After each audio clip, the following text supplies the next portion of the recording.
La ficción cinematográfica muchas veces es icónica, ajena al mundo real, contando historias de crímenes y sucesos que no tienen lógica, con intrincados robos, secuestros o situaciones problemáticas. Otras veces, la realidad puede parecer una película de crimen. En la noche del 4 de febrero de 1974, la vida de nuestra joven protagonista cambió entre las tinieblas de la oscuridad, marcando un destino que una persona de su clase nunca consideraría aceptable. Y uno se preguntaría, ¿el trauma de secuestro de ese día le dio la idea de sumarse a sus opresores? ¿O solo dejó salir su verdadera personalidad? Según su defensa en tribunales, ella fue obligada a esto, pero los misterios que rodean este caso siguen hasta hoy, incluso cuando Patty Hearst se ha negado a dar notas al respecto. ¿Hay algo que no sepamos? Quizá todo esto fue la causa de un síndrome de Estocolmo. O simplemente una serie de hechos desafortunados que cambiaron el rumbo de su vida. Pero antes de contarte esta historia, te invito a que te suscribas y actives la campanita de notificaciones para descubrir más casos increíbles de la vida criminal. Patty Hearst nació en febrero de 1954 y es nieta del magnate de la prensa estadounidense William Randolph Hearst, dueño de la empresa Hearst Corporation, que incluye numerosos periódicos, revistas, entre las que se encuentra Cosmopolitan, estaciones y productoras televisivas, además de emisoras de radio en todo el país, lo que hace de esta familia una de las más importantes e influyentes, ya que su participación en la comunicación y la política ha sido duradera en la mayor parte del siglo XX. Como nieta de esta familia, la vida de nuestra protagonista fue un completo desafío, ya que debía mantener su estatus y pensamiento social conforme a sus raíces. Considerada de la realeza por su situación económica, pasaba gran parte de su tiempo criando perros y ayudando a la caridad, ajena a la vida que llevaban sus pares. Por lo que antes de su secuestro, pasaba por inadvertida en el mundo mediático de la comunicación.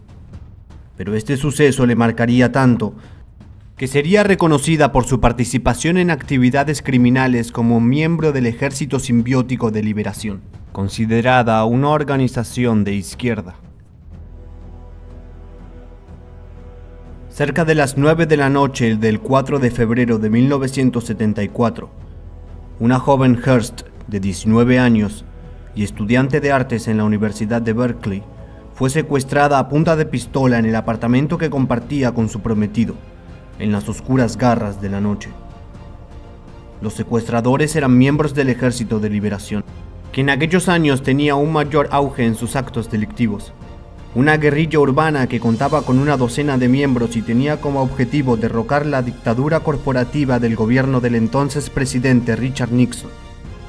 Inspirados por los movimientos de América Latina, su vida estaba concentrada en eliminar el capitalismo, considerando a los Hearst una familia fascista. A las pocas horas de hacerse público el secuestro de Patty, los medios ya golpeaban su puerta con desesperación por tener cualquier primicia, y los miembros de la SLA se comunicaban con la familia Hearst, enviando grabaciones de audio a la prensa, que exigían fueran reproducidas por todos los medios, por lo que fue el caso público más conocido de Estados Unidos. En algunas de las cintas se podía escucharla pidiendo a sus padres que cumplieran con las demandas de sus captores, y en otras, distorsionadas voces que daban órdenes. Por eso, en un principio, los agresores reclamaron la liberación de 2 de sus miembros que habían sido arrestados por supuesta implicación en un asesinato. Pero al ver que las autoridades se negaron, le pidieron a la familia Hearst que invirtiera millones de dólares en un programa para alimentar a los pobres de California.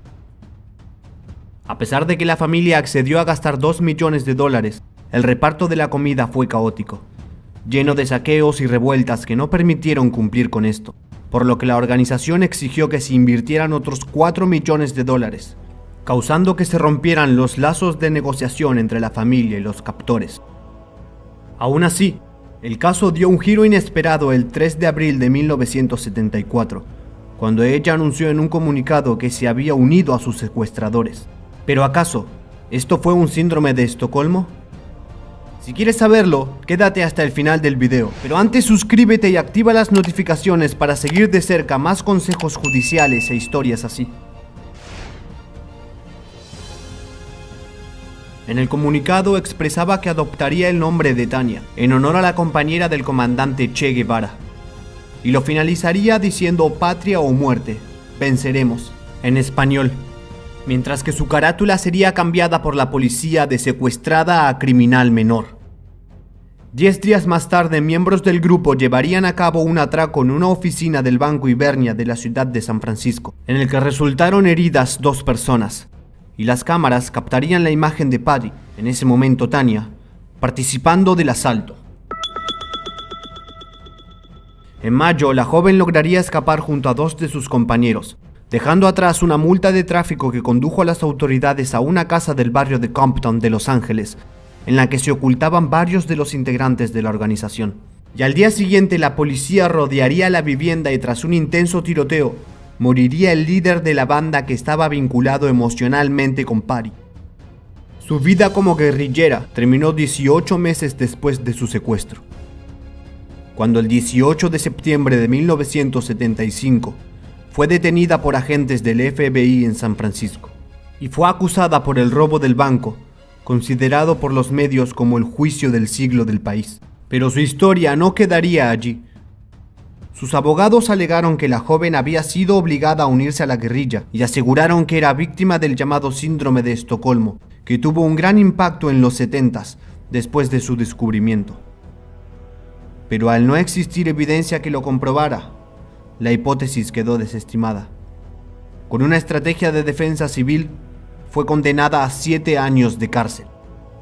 En las memorias que publicó en 1981, Hearst explicaba que tras ser secuestrada, la mantuvieron encerrada en un armario durante 57 días, sometida a todo tipo de abusos y a un intenso lavado de cerebro.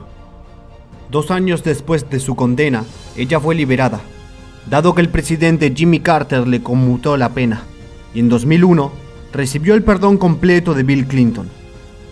A los 2 meses de recuperar la libertad, ella contrajo matrimonio con uno de sus guardaespaldas, con el que tuvo 2 hijas y estuvo casada hasta el fallecimiento de este en 2013.